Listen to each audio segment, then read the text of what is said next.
Assalamualaikum warahmatullahi wabarakatuh. Salam mahasiswa. Pada kesempatan kali ini, kami dari kelompok 1 Prodi Pendidikan IPSB angkatan tahun 2020 Fakultas Ilmu Sosial Universitas Negeri Yogyakarta. Melalui video ini, kami menyajikan hasil tugas mata kuliah studi lapangan 2 terkait dengan sejarah peninggalan masa kerajaan Islam di Indonesia.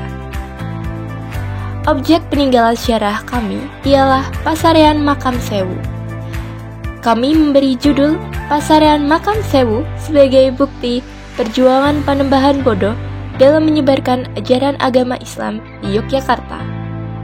Selain itu, masih terdapat peninggalan sejarah lain yang berhubungan dengan Makam Sewu yang terletak di Dusun Pedak, Kelurahan Wijirejo, Kecamatan Pandak, Kabupaten Bantul, Daerah Istimewa Yogyakarta. Seperti apa sejarahnya? Yuk, tonton video kami hingga akhir. Selamat menyaksikan.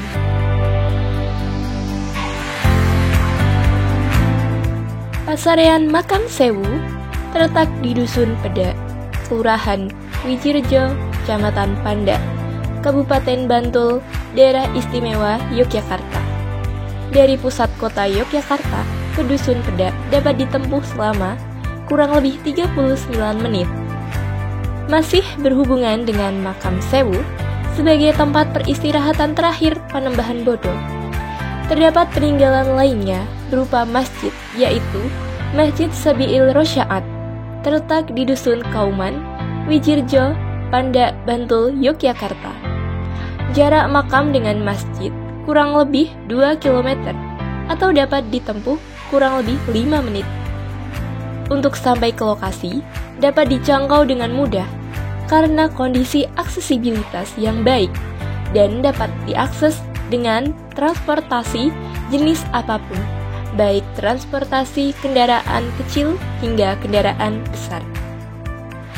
Dahulu, Desa Wijirejo merupakan sebuah hutan dan belum ada permukiman penduduk. Namun, oleh Panembahan Bodo dengan misi menyebarkan ajaran agama Islam di Yogyakarta, dibukalah perkampungan atau dusun di sekitar Makam Sewu dan Masjid Sabiil Rosyaat. Berdasarkan kondisi geografi lapangan, Dusun Wijirejo dan Kauman merupakan daerah dataran rendah dengan tingkat kesuburan tanah yang kurang karena jenis tanah merupakan tanah latosol. Kondisi iklim di dusun tersebut hampir sama dengan wilayah lainnya yang ada di Kabupaten Bantul dengan rata-rata suhu 29 derajat Celcius dan curah hujan termasuk lebat. Potensi bencana pada dua dusun tersebut diantaranya kekeringan yang pernah melanda pada tahun 2006 dan krisis air bersih di musim penghujan.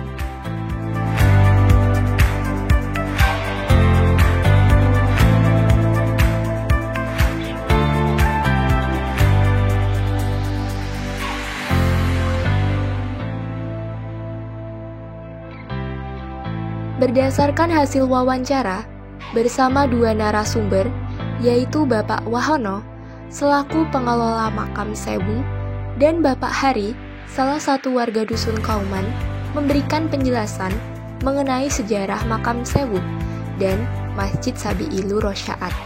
Berawal dari seorang Adipati Terung I yang mempunyai cucu bernama Raden Trenggono. Pada masa kehidupan Adipati Terung I, agama Islam berkembang dengan baik dan pesat, sehingga Raden Trenggono hidup di dalam lingkungan Islam yang baik.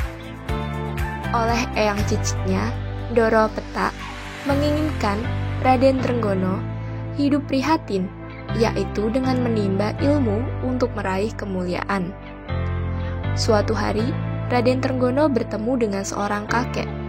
Kakek tersebut yaitu Sunan Kalijaga, yang membuatnya sadar bahwa masih memiliki banyak kekurangan, dan akhirnya menjadi murid Sunan Kalijaga. Karena kurangnya ilmu dan pengetahuan, Sunan Kalijaga memberikan julukan Bodo yang artinya bodoh.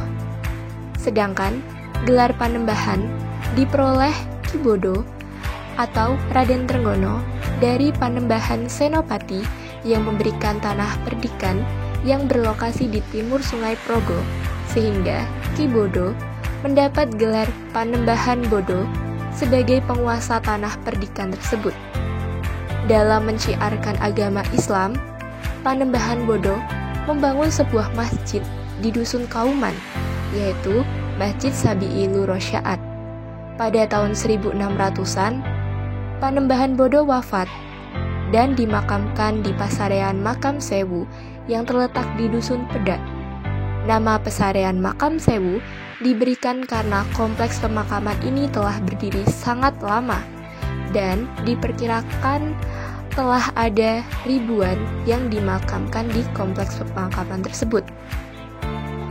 Saat ini, Pasarean Makam Sewu dan Masjid Sabi'i Lurosyaat masih kokoh berdiri, walaupun telah mengalami serangkaian proses renovasi maupun penambahan fasilitas.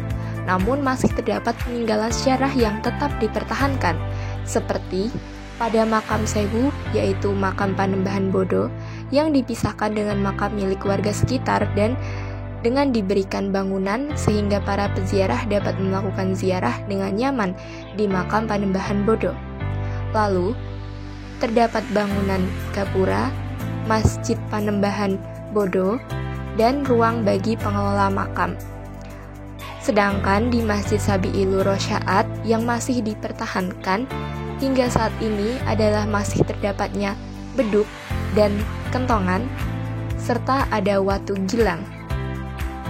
Pasarean Makam Sewu dan Masjid Sabi'i Lurosyaat sama-sama dikelola oleh masyarakat sekitar, dibantu oleh para peziarah makam serta instansi pemerintah seperti dari Kelurahan Wijirjo dan pemerintah daerah istimewa Yogyakarta yang membantu dalam bentuk bantuan dana material untuk menjaga dan melestarikan peninggalan Panembahan Bodo tersebut.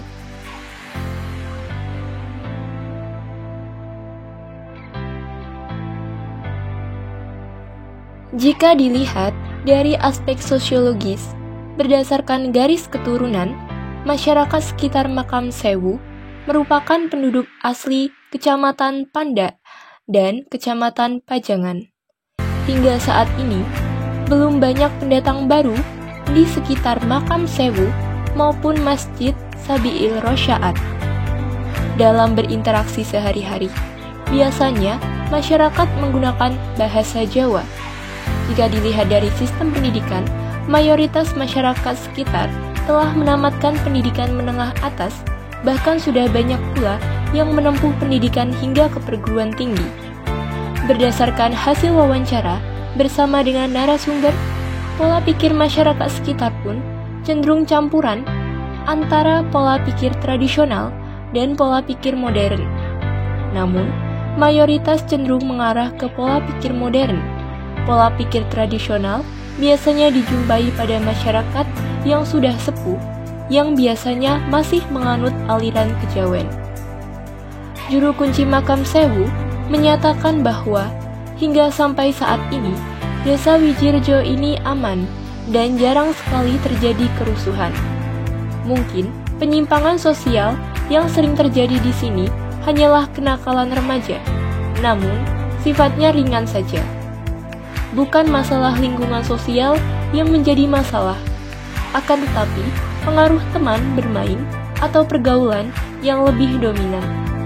Kemudian, tidak hanya sebatas pada sumber daya alamnya saja, tetapi juga beragam budaya masyarakat sekitar Makam Sewu hingga saat ini masih berkembang dan dilestarikan oleh masyarakat setempat, seperti kejawen, mitoni, tingkepan, selapanan, tahlilan, dan nyadran. Tradisi nyadran sendiri sudah menjadi tradisi tahunan bagi masyarakat sekitar Makam Sewu yang sudah dilakukan secara turun-temurun sejak Panembahan Bodo yang merupakan murid dari Sunan Kalijaga. Banyak ditemui aktivitas ekonomi baik di sekitar Makam Sewu maupun Masjid Sabi'i Lurosyaat. Di sekitar Makam Sewu banyak ditemui warung-warung kelontong. Bahkan, di depan lokasi makam Sewu terdapat 2 angkringan. Dan juga masih ada salon, klinik, toko perkakas, bengkel, warnet, dan fotokopian. Sementara itu, di sekitar Masjid Sabi'il Rosya'at ditemui juga warung-warung, toko bangunan, pasar pijenan, pedagang asongan, juga warung makan dan jasa percetakan. Kemudian di dekat pasar pijenan ada juga showroom batik yang mendisplay batik khas daerah Widjirejo. Masyarakat sekitar Masjid Sabi'il Rosya'at banyak ditemui berprofesi sebagai pengrajin batik, baik batik tulis maupun batik cap khas Widjirejo. Kemudian, makanan khas daerah Widjirejo antara lain ingkung, peyek, gudeg, manggar, geplak, dan emping melinjo. Hasil dari produksi emping melinjo ini bahkan sudah dipasarkan di luar daerah Widjirejo. Selain itu, terdapat kesenian pertunjukan dan kesenian musik desa Widjirejo. Kesenian pertunjukan sendiri terdapat kesenian ketoprak, wayang, jatilan, dan untuk kesenian musik terdapat hadroh, gambus, rodat, sholawat maulid, dan pekbung. Itulah video kegiatan studi lapangan kami yang dilaksanakan di Dusun Pedak dan Dusun Kauman, Kelurahan Widjirejo, Kecamatan Pandak, Kabupaten Bantul, Daerah Istimewa Yogyakarta. Dengan video ini, harapannya peninggalan sejarah Islam di Indonesia akan dapat terpublikasi dan dapat dikenal oleh masyarakat luas. Kami mengucapkan banyak terima kasih kepada seluruh pihak yang telah membantu kami sehingga kami dapat menyelesaikan penugasan ini dengan baik. Kami meminta maaf apabila dalam video ini masih terdapat banyak kekurangan dan kesalahan dalam kami menyampaikan. Kami berharap akan ada saran dan kritik untuk kami sebagai bahan perbaikan. Setelah menonton video ini, jangan lupa like, komen, dan subscribe. Semoga bermanfaat. Wassalamualaikum warahmatullahi wabarakatuh.